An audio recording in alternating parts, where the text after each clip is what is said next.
He's out of Banister's office, please.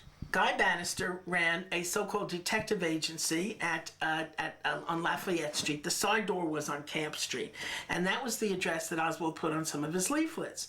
Well, Oswald had gone to Guy Banister's office, who sent him there, we might ask, and asked for a job. And eventually Banister gave him a quote-unquote small office on the second floor where he kept his leaflets, and everybody saw him. Delphine Roberts saw Oswald when he came in and asked for the application.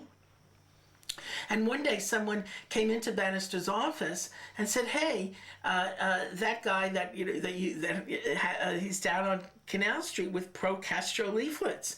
And Banister said, "Don't worry about it, he's one of ours." So here's Banister, who was an ex-police character until he was fired, FBI, CIA, ONI, and it was also the paymaster for the CIA to give money to the anti-Castro Cubans in a training camp north of Lake Pontchartrain. At which training camp, we have witnesses to testify. Oswald appeared, David Ferry appeared, and even David Atlee Phillips appeared. Now we have to go to another witness who's named, this is not one of my witnesses, but Antonio Veciana in Dallas, who told Gaten Fonzi, who was the investigator for Miami for the House Select Committee, that he saw his handler, who had the name Maurice Bishop, talking to Oswald in Dallas.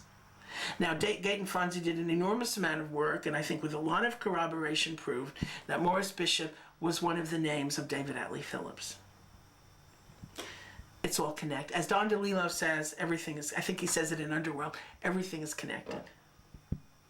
And actually on the leaflets, and then Banister got upset with that? That's right. Oswald had written 544 Camp Street on one set of leaflets, which he purchased from the CIA, if I'm not mistaken. And people saw it. And suddenly no leaflets had 544 Camp Street anymore after that. There were one set of leaflets, and I think it was the leaflet that was written by Corliss Lamont, of all people, whom I knew, that had 544. He stamped it, 544 Camp Street. And I suppose he never occurred to him, because the front door was 531 Lafayette for Banister's office.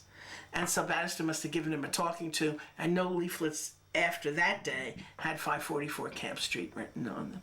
So the association of Oswald with Banister, and Banister with all these intelligence agencies, is really very well established.